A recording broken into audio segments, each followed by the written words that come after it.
Later, in the hush that followed, Simone rested against his chest. Her hand traced slow patterns over him.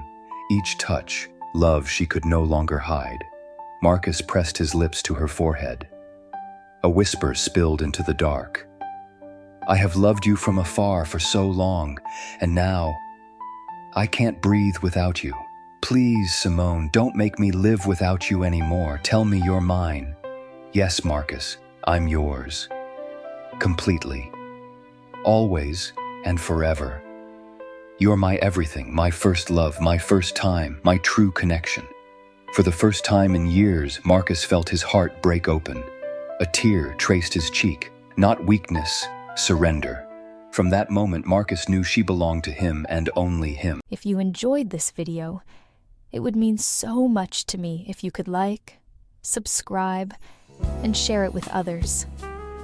Your support not only inspires me, but also helps me create more content that I hope you will love.